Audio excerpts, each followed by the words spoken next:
Hello everyone, and here is a video of what to expect if you are an invited guest to Uriel and Rhiannon's wedding on Saturday, July 6th.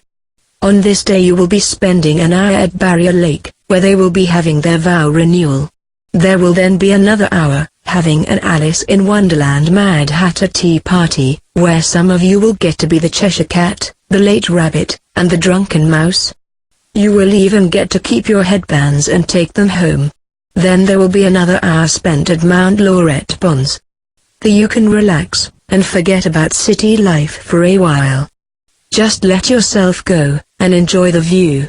Then there will be an hour at Kananaskis Lodge. There are breathtaking views here, pathways through the woods, water fountains, ponds, gift shops, coffee shops, restaurants, bars, and hotels. All surrounded by big mountains.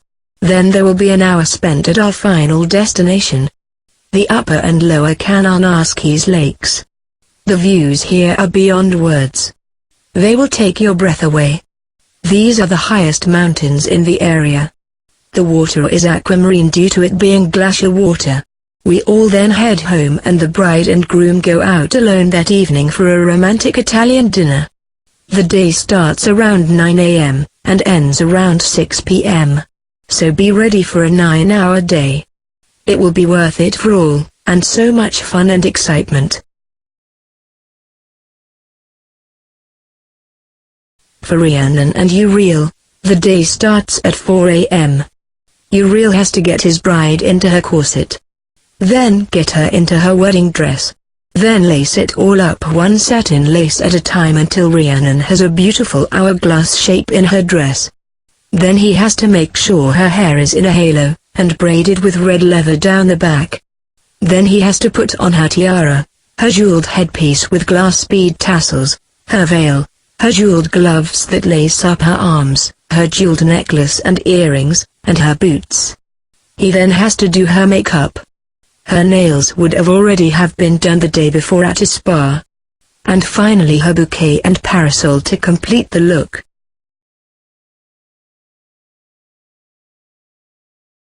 Then Uriel has to get himself ready for this big day as well. He first has to put on his slimming belt around his belly. He then has to put on his black tapestry pants that lace up the sides and the back. Then put on his Victorian satin shirt with lace sleeves, a cravat and a lace tie with a cameo. Then he will put on his burgundy velvet tailcoat. He will also be wearing Mad Hatter makeup as well. His nails would have also had been done the day before by a spa in town. Then he just has to put on his burgundy dress shoes and a Victorian top hat to finish his look.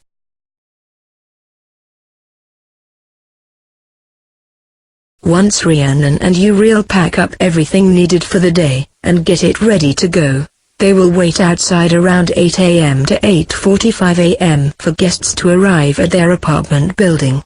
Everyone will decide who they are going with, and carpool, so to use as few vehicles as possible. We will all then leave at 9 a.m.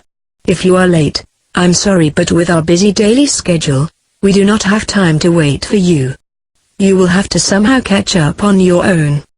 Keep in mind there is no cell phone service in some areas of the mountains, so you won't even be able to call us and ask where we are. So please be on time. Leave earlier if you have to. We all will then drive 50 minutes from Cochrane to Barrier Lake. We do this by going south down Highway 22, then west on Highway 1, then south on Highway 40. After about a 50-minute drive we all will arrive at beautiful Barrier Lake. After we all park our cars in the parking lot, we will take a very small hike into the woods to quickly claim a picnic table. Being that we will be there at 9:50 a.m., we will be there before the tourists and travelers of the day. We want to claim a table before it gets insanely busy. Weekends are well known for being insanely busy. We will claim a table for now with a few non-food items on it, and a sign of sorts saying a wedding party will be back to use it shortly. We are hoping to get the table pictured here, because of its beautiful view.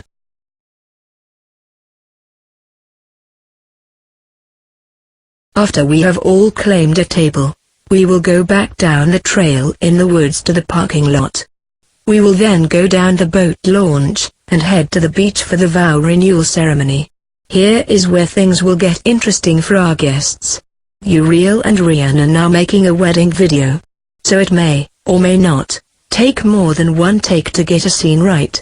Please be patient and understanding that this movie means a great deal to them both.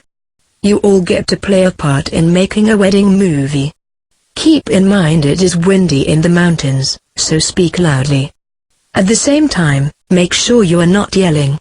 This way the camera can pick up the best audio as possible in these outdoor conditions. The first scene is a picture. Uriel will be standing with his back to the beach, with a beautiful mountain valley and lake behind him. Our 6 guests will line up on 2 sides of an imaginary wedding aisle on the beach. The bride Rhiannon will be at the other end facing everyone. The camera person will then step back as far as needed to get all of us, the water, and the mountains into that camera shot.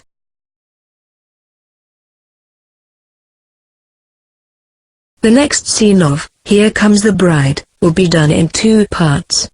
The first part will be a video, where the camera is looking up Rhiannon's 3.5-foot train on her dress, from the ground, and up at the bride, with her walking the first half of the wedding aisle.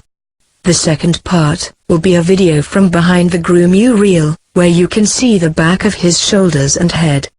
The video angle will be so that we can see the bride walking down the rest of the aisle, from the front side of her dress, as she walks the rest of the aisle, with a smile, her flowers, and her parasol. She will walk right up to Uriel, and join him. When this is made into the movie later on, it will be in slow motion, dreamy, dandelion fluff floating about, a soft lens effect will be used. It can be cutting back and forth between the 2 scenes, to make the walk appear much longer, and the music of Here Comes the Bride will be playing.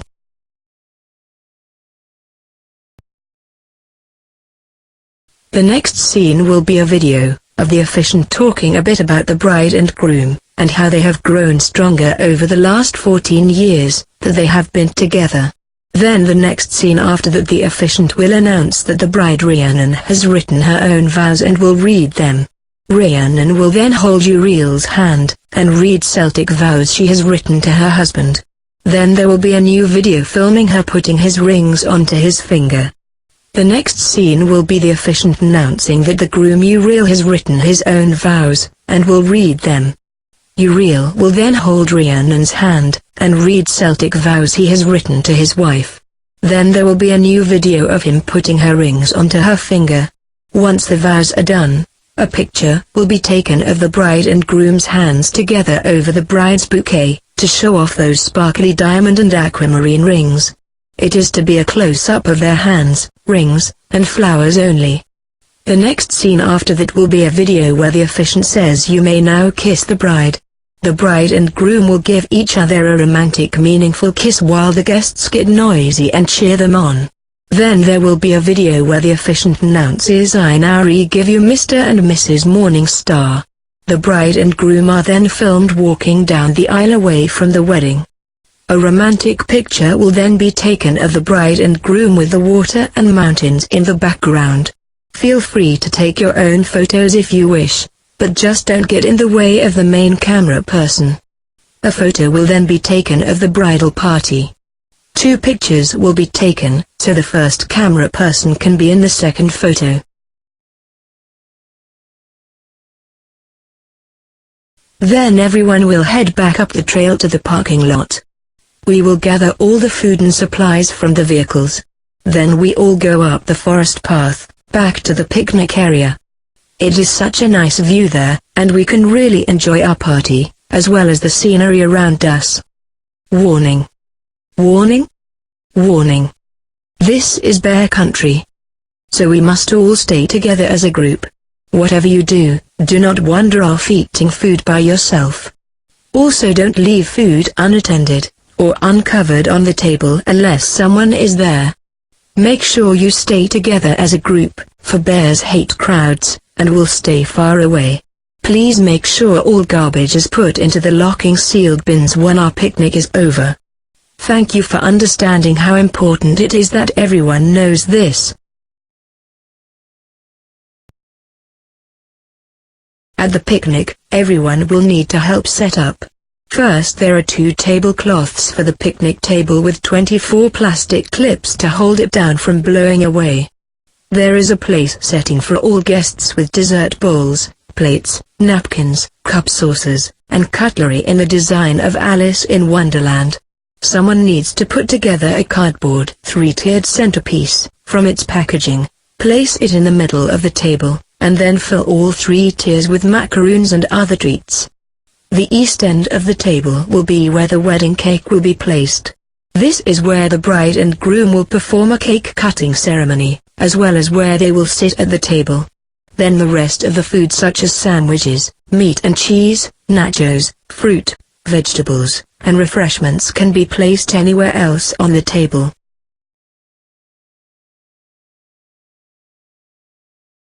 Then everyone will line up and make themselves a plate, pour their drinks, and sit at the table. Do not eat yet. I repeat. Do not eat yet. A picture will be taken from the west end of the table from low down, making the table appear very long. Longer than it actually is. It will be in the direction of the food and cake at the end. Also in this photo will be the guests sitting at the table. At the very end of the table will be Rhiannon as Alice, Uriel as the Mad Hatter, someone as the Late Rabbit, someone else as the Cheshire Cat, and one other person as the drunken, sleepy mouse. Then a video will be filmed of the bride and groom cutting the cake. A piece of this half chocolate, half white, and filled with real fruit, wedding cake will be given out to those who want some. Then the bride and groom shall have their Alice in Wonderland feast, eating together with loved ones and friends while they enjoy conversation, and the beautiful lake, and mountainous views. The only wild animals in the woods on this day, will be the 8 of us. And that's a fact.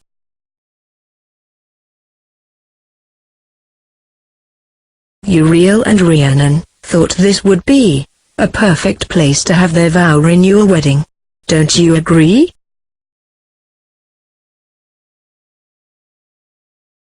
Once our picnic is complete, we will pack everything up, and head back to the cars. We will then drive about 8 to 10 minutes south, down Highway 40, towards Mount Lorette Ponds. Watch for signs, and you will be turning left on the highway to enter the parking lot. When we arrive at the ponds, we will be there for about 1 hour. Uriel and Rhiannon only have 2 requests. One is to have an intimate photo of the 2 of them on a bridge across the water. The second is a photo of the entire wedding party on a C-shaped dock. 2 of these photos will be taken so the camera person can be in one of the shots. After that, our guests will be free to relax and explore the rest of the area until it is time to meet back at the cars and leave for our next destination. So feel free to do whatever you wish during that amount of time. After we are done at the Lorette Ponds, we will then drive south again down Highway 40, for about 8 to 10 minutes to the Kananaskis Lodge. The lodge is deep in nature, surrounded by forests and breathtaking mountains. You don't have to go to the mountains, or the forest, because they are both literally right there on all sides of you. Once at the lodge, there are various buildings and places to go. Our guests at this point will be free to go off and explore completely on their own. Just remember to meet back at the vehicles at the time to move on to our next destination. There is the lodge itself with guest services, spa and fitness, a games room, shopping areas, a coffee shop, dining restaurants, a conference center and parkade. There is the signature club building with a steakhouse, a lounge, and executive rooms. There is the Kid Manor building which has a conference center, a hair salon, and a pub.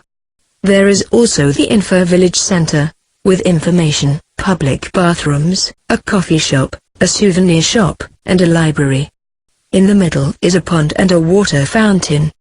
In the upper left of the map is a path through the woods that leads to a glass-enclosed cliff edge. Here there are various viewpoints and walking paths with unbelievable mountainous views. All Rhiannon and Uriel ask is for one person to be a volunteer photographer. They would like a photo in front of the pond and water fountain to be taken. a video of them romantically walking through the forest path, a picture of them at the glass railing and pathways, and finally a picture of them on a bench at a different viewpoint, looking at the mountainous view. After that, if there is time, the volunteer can do as they wish as well until it is time to leave.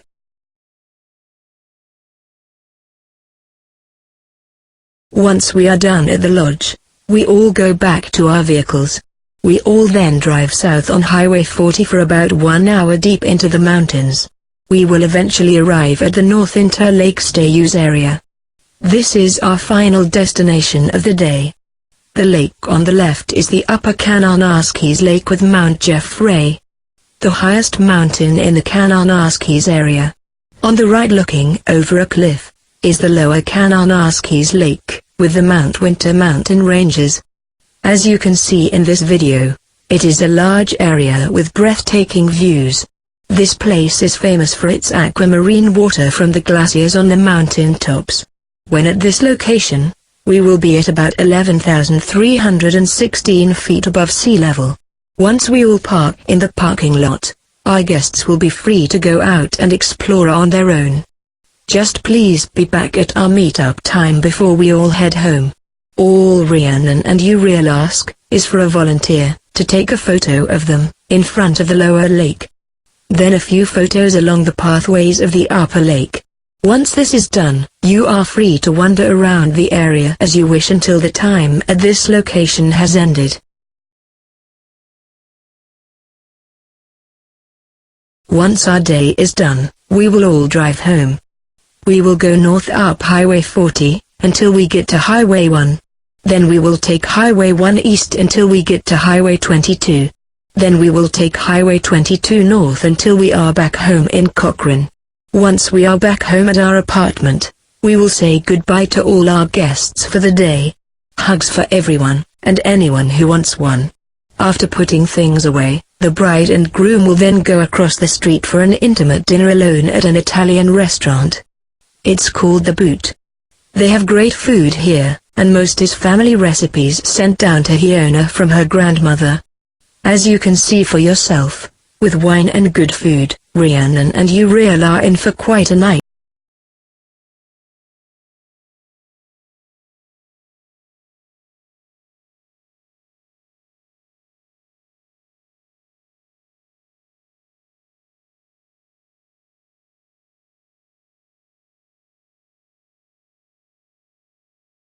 Thank you for watching this video, and we all can't wait to spend this wonderful day with each and every one of you.